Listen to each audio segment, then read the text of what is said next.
हाँ जी, तो कैसे हैं सारे।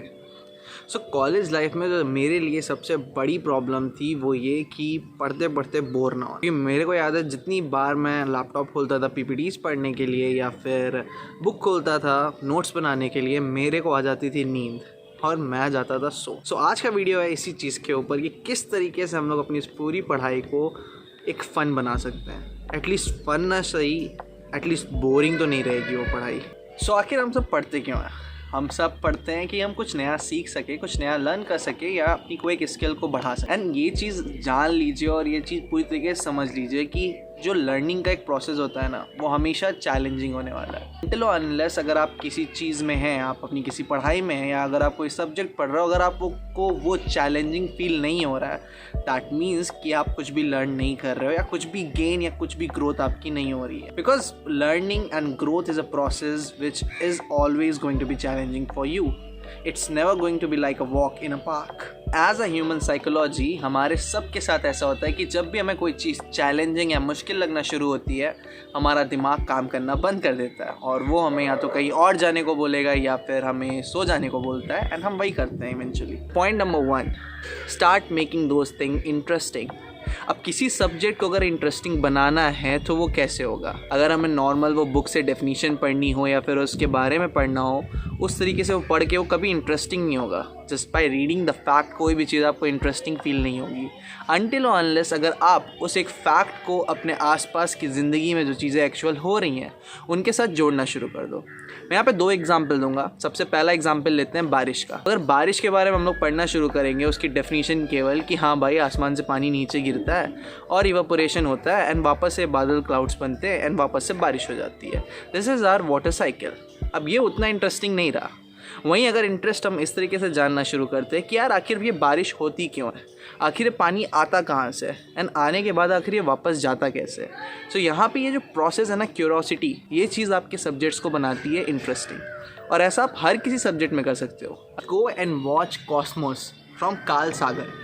ये एक सीरीज़ है जहाँ पर हमारी जितनी भी स्पेस की बातें, एस्ट्रोफिजिक्स है, उसके बारे में इतने आराम से और इतनी इंटरेस्टिंग वे से पढ़ाया गया है कि अगर आप एक बार इस सीरीज़ को देख लो, for sure you are going to be fall in the love with the astronomy. कि अगर इंटरेस्ट है तो हर सब्जेक्ट आपको पढ़ने में मज़े आएंगे, वो सब्जेक्ट कभी भी आपको बोरिंग नहीं लगेगा। सेकेंड पॉइंट जो हमारी इस स्टडिंग प्रोसेस को एक बहुत ही इंटरेस्टिंग या फन बना सकती है और बोरिंग होने से बचा सकती है, वो है ग्रोथ माइंडसेट का होना। नॉर्मली 2 तरीके के माइंडसेट्स होते हैं। एक फिक्स्ड माइंडसेट जहाँ पर हम ये जान लेते हैं कि हाँ यार मैं तो बचपन से ही ऐसा हूँ, मैं ज़्यादा इंटेलिजेंट बंदा नहीं हूँ और मेरे हमेशा से इतने ही नंबर आए और आगे भी इतने ही आएंगे चाहे मैं कितनी भी मेहनत कर लूँ।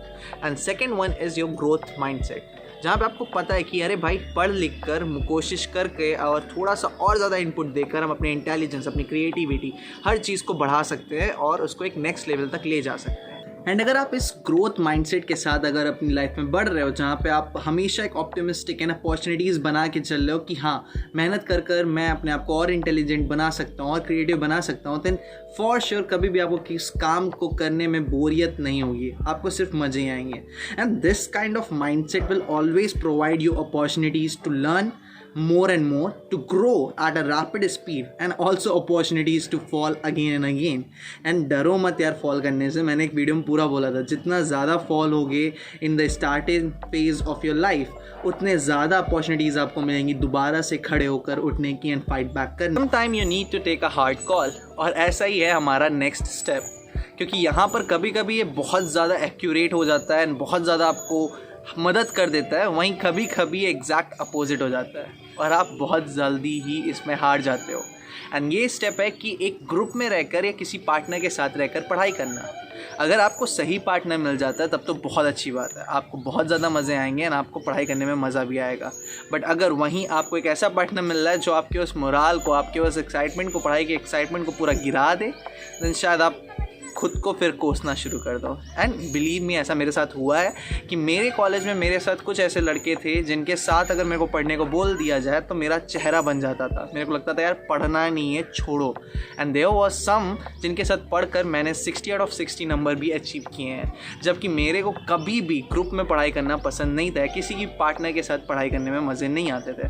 बट ऐसा another thing which can affect your studying process is the place, is the environment जहाँ पे आप पढ़ाई करने जा रहे हो। अगर ये इन्वायरमेंट आपके अकॉर्डिंग है, मान लीजिए कि कुछ लोगों को म्यूज़िक सुनते हुए पढ़ाई करने में बहुत मज़ा आता है, कुछ लोगों को कॉफ़ी के साथ पढ़ने में बहुत मज़ा आते हैं, एंड कुछ लोगों को बिल्कुल एकांत एक डार्क रूम में बैठकर पढ़ाई करने में बहुत ज़्यादा मज़ा आता है। अगर ये इन्वायरमेंट आपके जैसा है देन आप कभी भी बोर नहीं होने वाले हो पढ़ाई करते हुए। हॉस्टल्स में इसीलिए आपको लाइब्रेरीज मिल जाती हैं, सेपरेट रूम्स मिल जाते हैं जहाँ पे आप जाके पढ़ सकते हैं। First thing you can do to make your study process more exciting is to set meaning rewards for yourself. अब हम सब पढ़ाई करते हैं कि यार इवेंचुअली हम पास हो जाएं, अच्छे ग्रेड्स आ जाएं, बट वो तो बात की बात है। अब पढ़ते समय अगर हम अपने लिए कुछ एक छोटे छोटे टारगेट सेट कर लें, कुछ रिवॉर्ड सेट कर लें, देन हमारा एक्साइटमेंट बढ़ जाता है।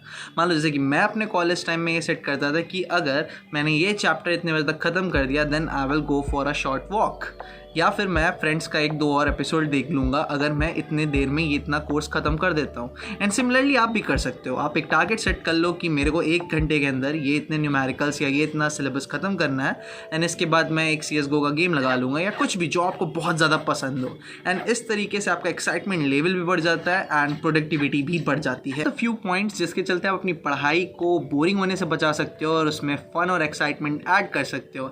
एंड ऑब्वियसली बात है, अगर फ़न और एक्साइटमेंट होगा देन आपकी प्रोडक्टिविटी एंड आपका जो आउटपुट और रिजल्ट है वो भी बहुत ही तगड़ा और अच्छा हो जाएगा। So thanks for watching this video. और अगर वीडियो पसंद है तो लाइक कर देना, बहुत ज़्यादा पसंद है सब्सक्राइब कर देना, बहुत ज़्यादा पसंद है तो शेयर कर देना। एंड हाँ यार, शेयर करो अपने दोस्तों के साथ, एंड अगर आप बड़े हो तो अपने बच्चों के साथ भी शेयर करो। And thanks for watching. मिलते हैं अगली वीडियो में, और तब तक के लिए ख्याल रखो सब लोग अपना। लव फ्रॉम आयुष, लका फ्रॉम लखनऊ। बाय।